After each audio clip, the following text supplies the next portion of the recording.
신앙 고백하시겠습니다. 전능하사 천지를 만드신 하나님 아버지를 내가 믿사오며 그 외아들 우리 주 예수 그리스도를 믿사오니 이는 성령으로 잉태하사 동정녀 마리아에게 나시고 본디오 빌라도에게 고난을 받으사 십자가에 못 박혀 죽으시고 장사한 지 사흘 만에 죽은 자 가운데서 다시 살아나시며 하늘에 오르사 전능하신 하나님 우편에 앉아 계시다가 저리로서 산자와 죽은 자를 심판하러 오시리라.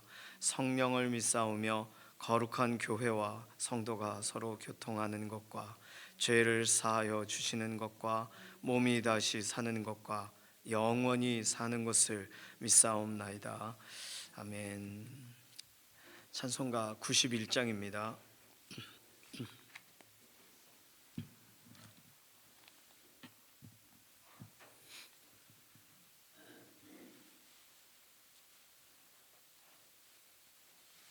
찬송가 91장입니다.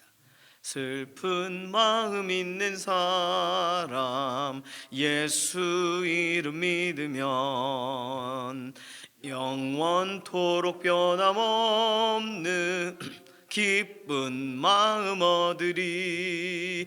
예수의 이름은 세상의 소망이요 예수의 이름은 전국의 기쁨일세. 거룩하신 주의 이름 너의 방패 삼으라.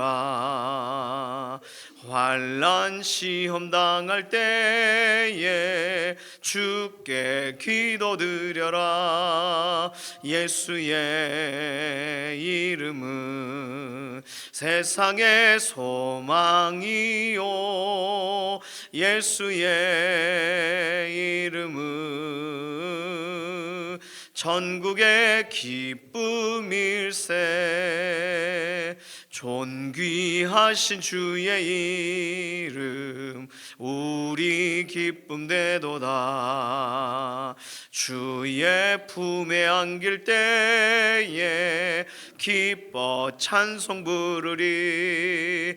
예수의 이름은 세상의 소망이요 예수의 이름은 전국의 기쁨일세. 우리 갈 길 다간 후에 보좌 앞에 나아가 왕의 왕께 경배하며 면류관을 드리리. 예수의 이름은 세상의 소망이요 예수의 이름은 전국의 기쁨일세. 아멘.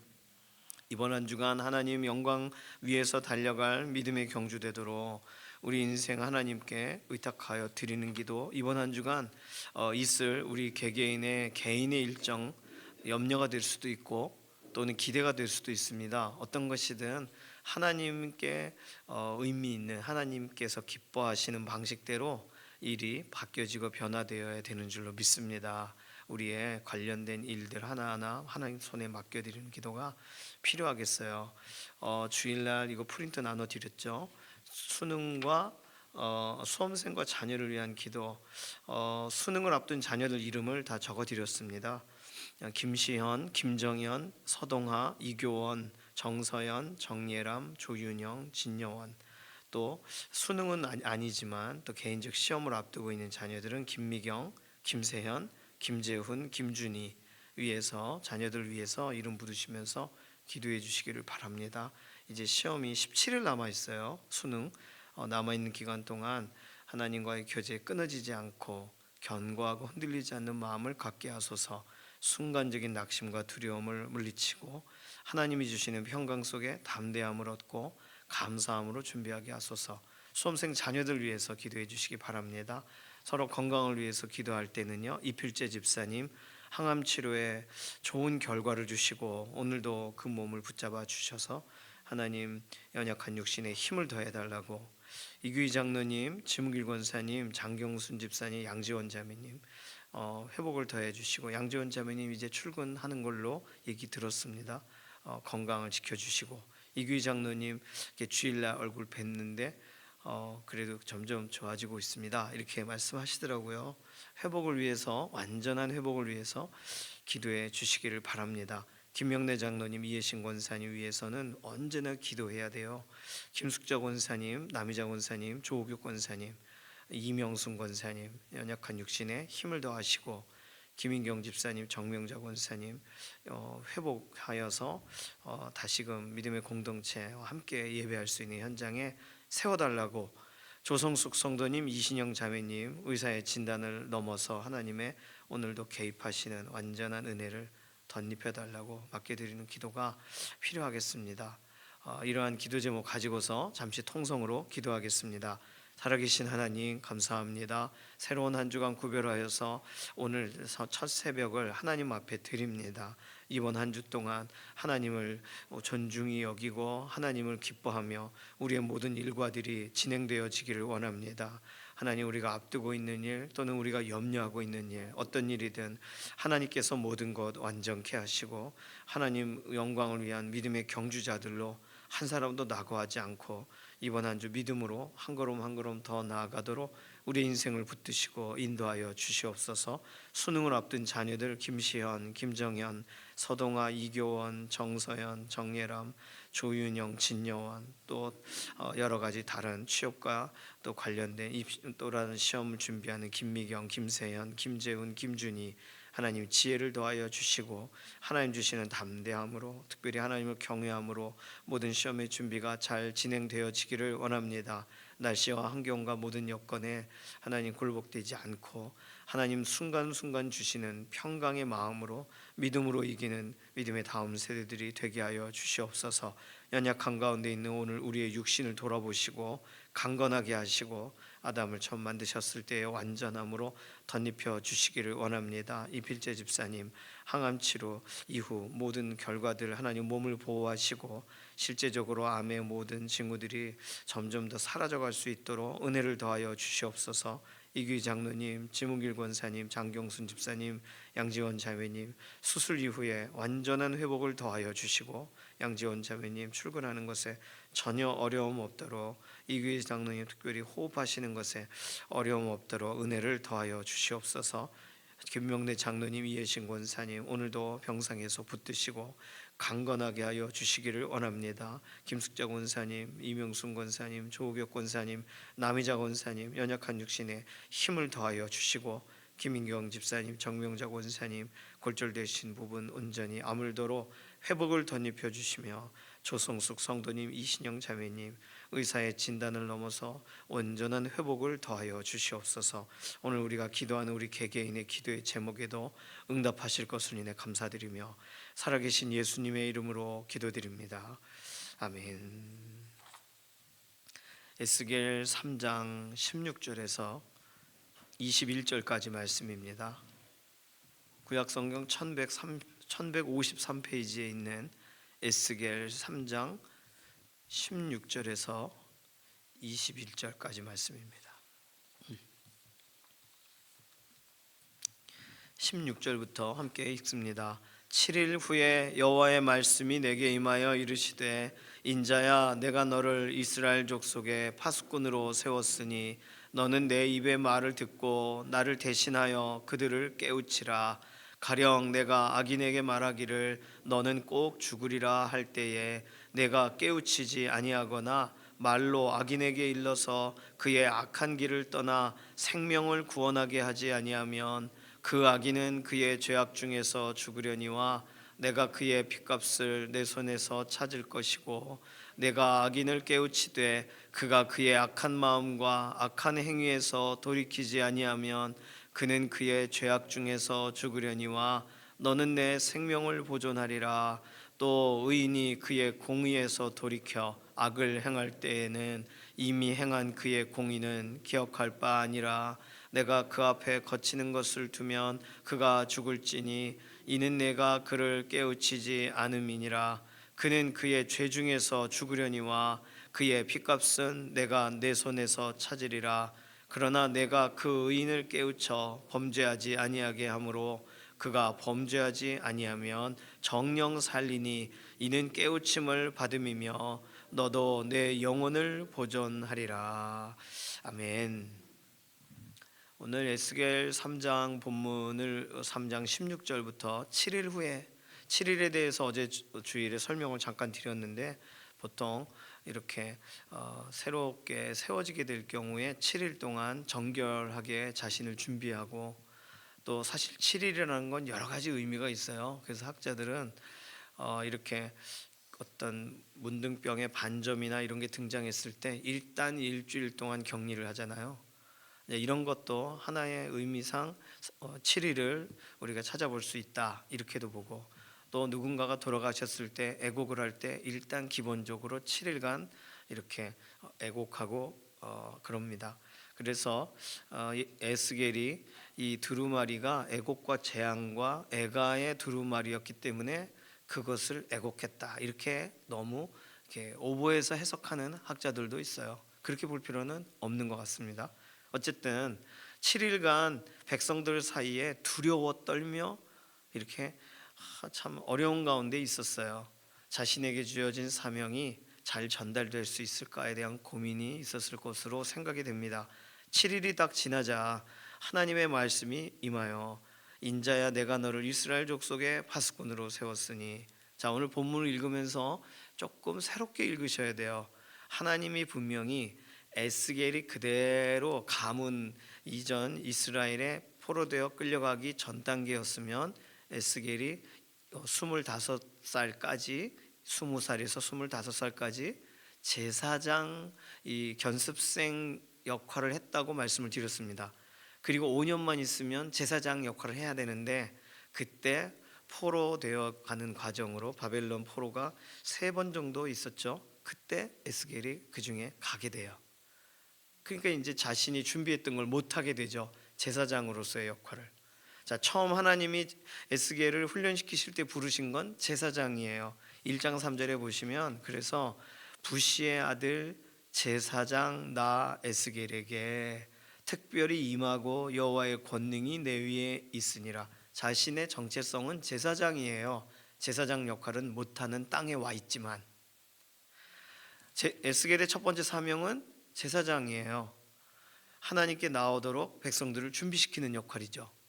그런데 2장 5절로 가시면 너는 내가 너에게 주는 말을 전해줘라 하면서 2장 5절 그들은 패역한 족속이라 그들이 듣든지 아니 듣든지 그들 가운데 선지자가 있음을 알지니라. 에스겔의 두 번째 사명은 뭐예요? 선지자가 되는 거예요. 그래서 하나님의 말씀을 전하는 역할이죠. 선지자로 하나님이 세우세요. 그런데 오늘 본문에 보니까 하나님은 에스겔을 다시금 격려하고 일으키시면서 17절 인자야 내가 너를 이스라엘 족속의 파수꾼으로 세웠으니. 근데 모든 선지자들을 파수꾼으로 세우지 않아요. 이렇게 너를 파수꾼으로 세웠다라고 말하시는 그런 본문들이 있고 그렇지 않은 본문이 있습니다. 대부분은 그냥 선지자 역할을 해요. 자, 그러면 선지자 역할과 파수꾼의 역할의 차이는 무엇일까요? 똑같이 깨웁니다. 사람을. 선지자는 하나님의 말씀으로 깨워요. 그런데 선지자들은요, 그 사람들이 듣든지 안 듣든지 전하기만 하면 돼요. 하나님이 보내신 역할을 감당하기만 하면 됩니다. 그런데 파수꾼으로 세웠다라고 하면서는 파수꾼은 우리가 알고 있는 이렇게 성벽에서 파수를 하면서 적군이 오면 나팔을 불죠. 그러면 딱 거기까지 역할이라고 생각하는데 나팔을 불지 않으면 어떻게 돼요? 성이 다 함락이 돼요. 자신도 죽어요. 나팔을 불어서 깨우면 사람들이 준비해요. 깨웠는데도 안 움직이면 할 수 없고요. 파수꾼의 역할 그대로를 하나님은 오늘 에스겔에게 설명을 다시 하십니다. 18절 가령 내가 악인에게 말하기를 너는 꼭 죽으리라. 이게 하나님의 메시지죠. 악인에게 너는 죽으리라고 전해라 그런 거잖아요. 이거를 내가 깨우치지 아니하거나 말로 악인에게 일러서 악한 길을 떠나 생명을 구원하게 하지 않으면 선지자로서는 듣든지 아니 듣든지 아무 상관없습니다. 전하기만 하면 돼요. 어떻게 보면 우리가 교회 아울리치를 가서 복음을 전할 때 우리는 선지자처럼 복음을 전하는 거예요. 그러니까 복음을 전하고 그 사람들이 안 들으면 할 수 없어요. 그런데 우리의 가족에 대해서 선지자적인 역할을 하려고 하신다면 안 돼요. 우리 가족은, 내 피부치는, 내 가문은 내가 정말 목숨을 걸고 복음을 전해야 될 대상인 거죠. 왜요? 깨워줘야 될 사람이니까, 파수꾼이니까. 자, 그러면 파수꾼의 역할은 훨씬 더 심각해요. 파수꾼의 그 역할을 안 할 때는 그 피값을 찾으신대요. 선지자가 복음을 전하지 않을 때 피값을 찾으신다고 말한 본문을 본 적 없습니다. 파수꾼이 나팔을 불지 않았을 때 파수꾼 너도 죽어 라고 하는 본문을 우리가 오늘 보고 있는 거예요. 지금 에스겔에게는 파수꾼의 사명을 주셨어요. 하나님은 이렇게 사명을 새롭게 하십니다. 사명의 현장에서 사명을 더 감당할 수 있는 자리로, 그리고 사명이 훨씬 더 가능하도록 바꿔주시는 것도 있지만 사명의 무게를 훨씬 더 무게감 있게 해주세요. 그리고 그 사명이 실제로 왜 그러한지는 하나님께서 그 시대 그 어떤 관계 안에서 이 일들을 진행하시죠. 파수꾼 이야기는 오늘 본문에 이렇게 이미 써 있는 것처럼 에스겔 33장에 반복적으로 또 써 있습니다. 파수꾼은요, 놀랍게도 못 깨울 경우에는 피값을 파수꾼에게 찾으신다 해요. 되게 억울한 것 같은데, 아니 하나님은 이 정도로 급하다라고 우리가 봐야 되겠죠. 그래서 파수꾼이 우선적으로 해야 될 일이 뭐냐 하면 오늘 본문에서 찾으신다면 아주 처음부터 써놓으셨습니다. 17절, 너는 내 입의 말을 듣고 나를 대신하여 그들을 깨우치라. 듣고 깨우치라. 이게 파수꾼이 해야 될 일이에요. 선지자도 들어요. 그리고 선지자도 가르쳐요. 선지자도 전달합니다. 그런데 그들을 깨우쳐야만 할 목적을 가지고 가도 듣든 안 듣든 일단 들어가는 게 중요해요. 어떻게 보면 선지자로서 들어가는 건 쉽지 않습니다. 선지자로서 누군가의 그 틈바구니로 들어가는 건 이질적이잖아요. 사람이 거기 사는 사람과 너무 다르지 않습니까? 그런데 파수꾼은요, 지금 이미 7일 동안 사로잡힌 백성 사이에 들어가서 거주하고 있어요. 에스겔이. 그러니까 갑자기 들어온 이런 새로 전입한 사람이 아니에요. 같이 살고 있는 사람이에요.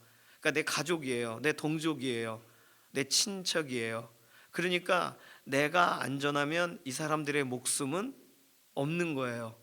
지금 선지자의 무게와 파수꾼의 무게는 완전히 다릅니다. 우리는 거꾸로 생각하죠. 파수꾼은 나팔 빠라랑 빵 불었는데 반응 안 하면 할 수 없지 뭐 이렇게. 아니요, 할 수 없는 게 아니라 그 성에 있는 사람 다 죽으면 자기도 죽는 건데.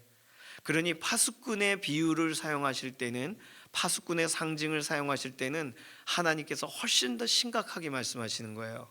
우리는 뭐 그냥 종 땡땡 치면 되는 거지라고 생각하는데, 그래서 이런 본문을 만나면 너무한 거 아닌가? 왜 피값을 뭐 왜 이런 표현을 쓰셔? 이렇게 생각할 것 같은데, 아니요, 하나님께서 생각하실 때 파수꾼은 마지막 보루예요. 파수꾼이 나팔을 안 불면 큰일 나는 거예요.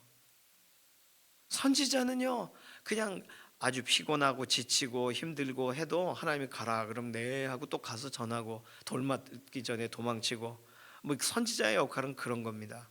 선지자는 남쪽에 있는 선지자가 북쪽에 가서 여로보암에게 이 제단은 무너질 거다 하러 간 적 있잖아요. 갔다가 다시 돌아오면 돼요. 파수꾼은요 거기 살아요. 파수꾼은 거기서 자기 목숨도 달려 있는 거예요. 지금 그걸 하나님이 이렇게 표현하고 계신 겁니다. 하박국 2장 1절 잠깐 볼까요? 하박국 2장 1절. 파수꾼이 해야 될 일에 대해서 실제로 하박국에 조금씩 살펴볼 수가 있습니다. 하박국, 나훔, 하박국 2장 1절, 구약성경 1302페이지.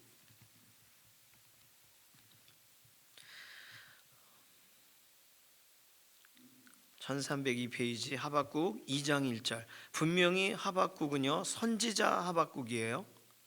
그런데 2장 1절 찾으신 분 함께 읽습니다. 내가 내 파수하는 곳에 서며 성루에 서리라. 그가 내게 무엇이라 말씀하실는지 기다리고 바라보며 나의 질문에 대하여 어떻게 대답하실는지 보리라 하였더니. 자, 파수하는 곳에 섰어요. 하나님께서 너 파수하는 곳에 서라 하셔서 쓴 건 아니에요. 그냥 하나님을 갈망함으로 지금 하박국은 파수하는 곳 성루에 서서, 어떻게 보면 가장 높은 곳에 서서 하나님께서 말씀하실 가장 다락 같은 높은 곳에 올라간 거예요. 거기서 내게 무엇이라 말씀하실는지 기다리고 바라보며 나의 질문에 대해 어떻게 대답하실는지 보리라 하고 기다렸어요. 그러니까 하나님이 대답하셨어요. 지금 하박국은 파수꾼으로 사명을 받지도 않았는데도 지금 선지자로서 하나님의 말씀이 너무 이렇게 궁금하고 알고 싶고 이거 어떻게 해야 되는가 싶으니까 지금 높은 곳에 올라갑니다. 파수꾼은요 높은 곳에 올라가서 성루에 서요. 그리고 하나님이 보여주실 것을 기대해요. 적군이 오면 막 나팔을 불어요. 이런 것이 파수꾼의 역할입니다. 예레미야 6장 17절로 가보실까요? 예레미야, 우리가 이미 읽었었던 예레미야 6장 17절.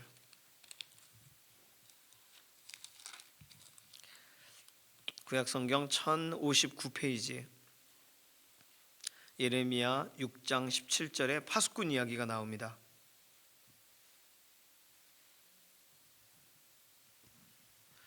자, 하나님께서 옛적 길 선한 길을 이렇게 제시하셨는데 안 가겠다 하는 사람들에게 17절 함께 읽습니다. 내가 또 너희 위에 파수꾼을 세웠으니 나팔 소리를 들으라 하나 그들의 대답이 우리는 듣지 않겠노라 하였도다. 자, 파수꾼을 세우는 목적이 이거예요. 나팔 소리를 듣게 하려고. 그런데 이사야서 56장으로 가보시겠습니다. 앞으로 가보세요. 이사야서 56장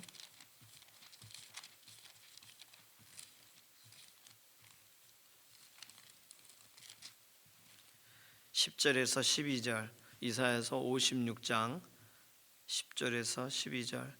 구약성경 1036페이지 정도 있습니다.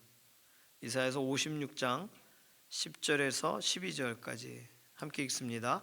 이스라엘의 파수꾼들은 맹인이요 다 무지하며 벙어리 개들이라 짖지 못하며 다 꿈꾸는 자들이요 누워있는 자들이요 잠자기를 좋아하는 자들이니 이 개들은 탐욕이 심하여 족한 줄을 알지 못하는 자들이요 그들은 몰지각한 목자들이라 다 제 길로 돌아가며 사람마다 자기 이익만 추구하며 오라 내가 포도주를 가져오리라 우리가 독주를 잔뜩 마시자 내일도 오늘같이 크게 넘치리라 하느니라. 당시의 파수꾼들의 상태를 말해요.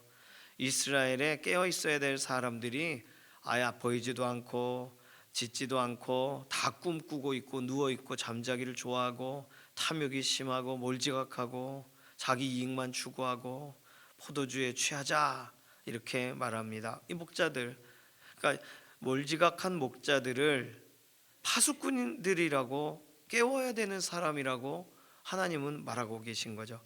그러니까 이사야 이렇게 포로되어 끌려가기 전 단계에도 이랬고 포로되어 가 있는 상태의 사람들은 더 하나님의 말씀을 듣질 않습니다. 그 하나님은요 에스겔을 파수꾼으로 세우세요. 시편 127편 한 구절만 더 찾아보겠습니다. 시편 127편 구약성경 898페이지 시편 127편 1절 2절 가장 잘 알고 계시는 파수꾼에 대한 본문이죠. 시편 127편 1절과 2절 함께 읽습니다. 여호와께서 집을 세우지 아니하시면 세우는 자의 수고가 헛되며 여호와께서 성을 지키지 아니하시면 파수꾼의 깨어 있음이 헛되도다. 너희가 일찍이 일어나고 늦게 누우며 수고의 떡을 먹음이 헛되도다. 그러므로 여호와께서 그의 사랑하시는 자에게는 잠을 주시는도다. 솔로몬이 성전에 올라가면서 부르는 노래를 작곡을 했어요. 작사를 했어요. 하나님께서 집을 세우지 아니하시면 자기가 성전 이렇게 건축했지만 하나님이 세우지 않으면 헛되도다. 굉장한 노래죠. 여기 보면 파수꾼의 깨어있음이 헛되도다 그랬어요. 이 노래를 우리가 알고 이 시편 117편을 믿는 분들 모르는 사람이 없습니다. 그러면 하나님은 시편 127편을 다 생각하고 있는 사람들에게 하나님이 야 파수꾼을 좀 세운다, 내가 너를 파수꾼으로 세운다라고 할 땐 무엇이 전제되어 있는 거예요? 하나님이 이스라엘을 세우실 계획이 있다는 거예요. 하나님이 이스라엘을 지키실 계획이 있으시니까 파수꾼을 두시는 거예요. 만약에 하나님이 집을 세우지 아니하시고 성을 지키실 생각이 없으시면 파수꾼이 뭐 필요해요? 파수꾼에 깨어 있으면 헛된데. 그러니까 우리는 성경을 읽을 때 이런 부분 다 연결해서 읽어야 됩니다. 아, 하나님은 파수꾼을 왜 세우실까? 야, 좀 도와줘라, 쟤들 좀 안 되겠다, 이 정도인가? 아니, 이스라엘 사람들 이제 에스겔 당시 아직도 한참 남았지만 70년 후에 돌아오게 될 거잖아요. 돌아올 사람들 준비시켜야 되잖아요. 깨워야 되지 않습니까? 깨우쳐 줘야 되잖아요. 하나님이 이스라엘에 대한 계획을 갖지 않으셨다면 파수꾼의 깨우침이 헛되도다예요. 그러니까 지금 에스겔은 나 파수꾼으로 깨어서 뭐 못하면 나 죽네, 지금 이렇게 받아들일 문제가 아니라 하나님이 이스라엘을 깨우실 생각이시네, 하나님이 세워가실 거네, 이렇게 받아들여야 되는 거예요. 최소한 파수꾼 이야기는 시편 127편, 제일 좋아하는 시편을 다들 암송하고 있을 때 하나님은 이런 사명과 역할을 주시는 거니까. 그렇죠? 오늘 하나님께서 우리에게는 무슨 사명을 주십니까? 우리는 하나님이 우리에게 주시는 사명 중에 무엇을 골라서 선택하나요? 내가 좀 좋아 보이는 걸 먼저 선택하나요? 아마도 역할 행동을 하게 되시면서는 처음에는 모르다가 처음에는 야, 그게 필요한가 싶다가 이렇게 예를 들어 이렇게 회장님이 되시고 또는 이렇게 선생님이 되시고 교회에서 또 찬양대 대원이 되시고 이렇게 주방팀이 되시고 역할을 갖게 되시면서 어머, 이거 교회에서 굉장히 중요한 부분이었어.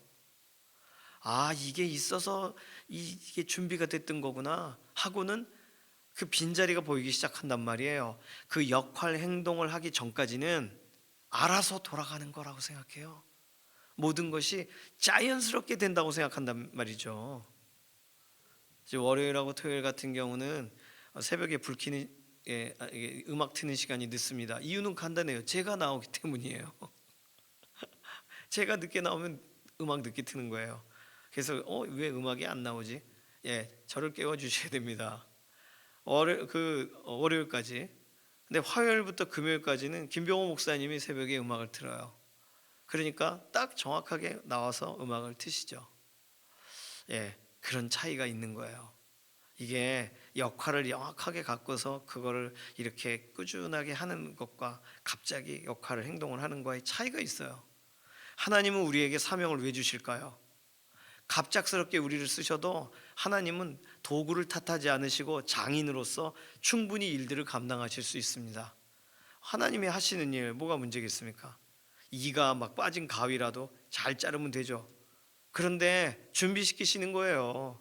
우리 인생을 파수꾼으로 부르시고 또는 선지자로 부르시고 역할 행동을 하게 하실 때, 맛보게 하실 때 우리는 그 역할 가운데서 우리가 왜 날 그런 걸 시키고 그러시죠? 이러지 말고 하나님이 나를 언제나 부르셔도 주님 내가 여기 있사오니 나를 써주소서 하려면 해봐야 할 수 있죠.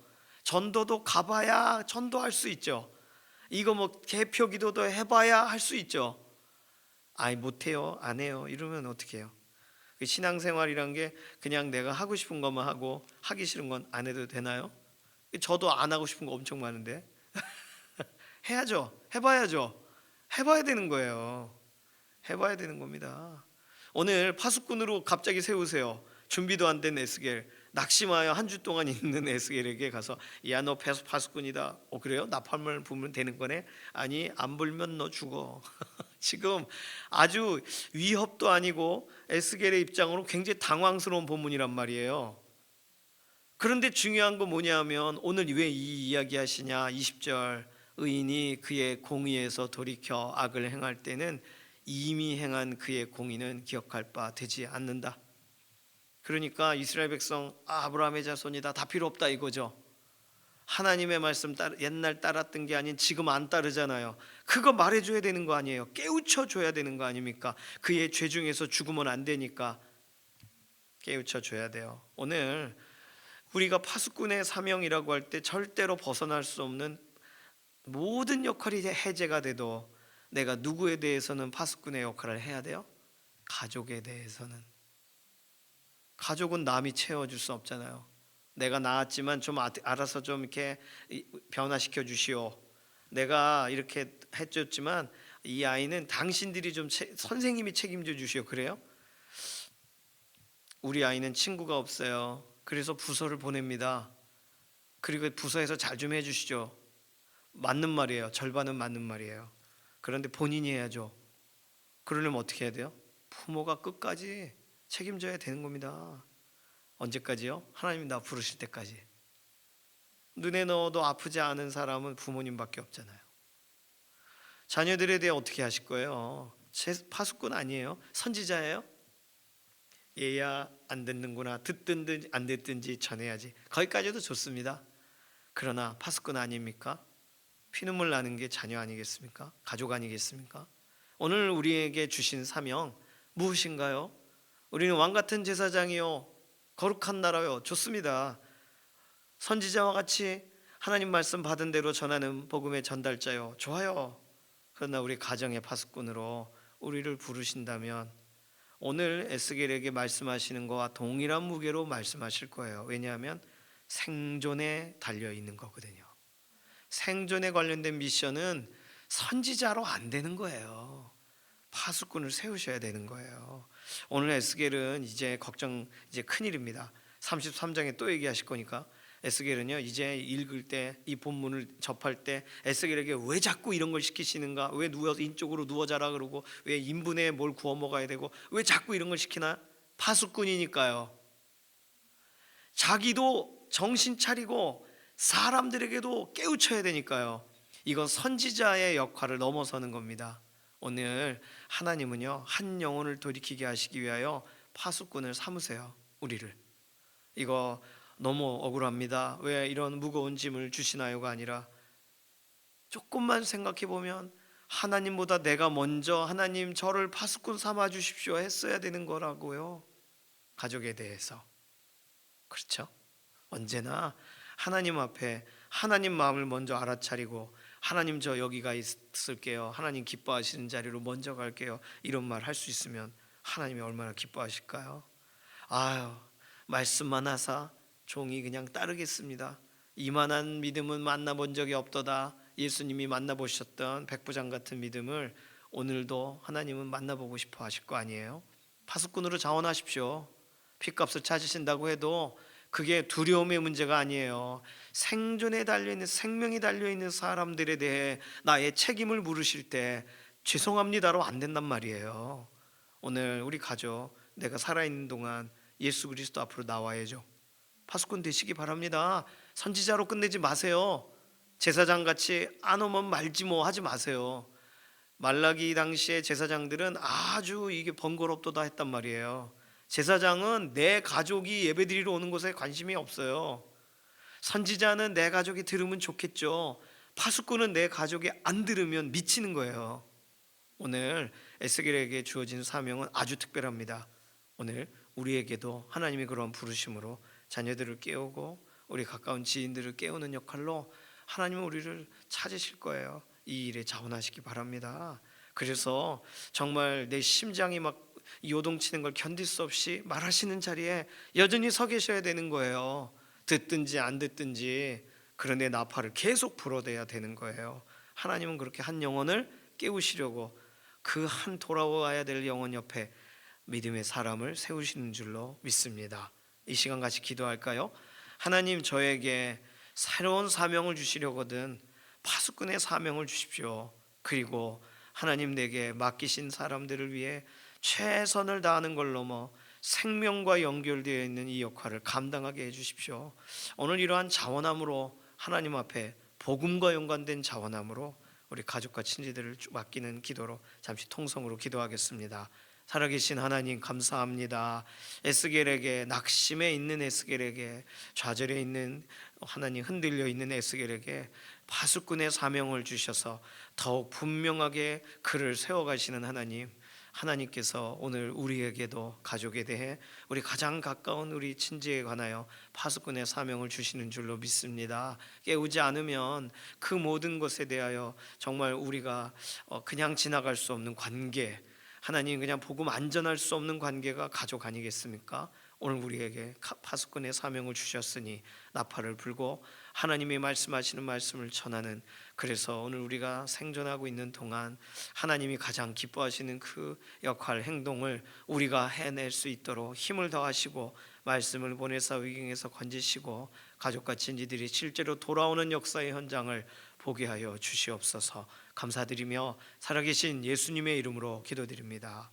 아멘. 찬송가 286장입니다.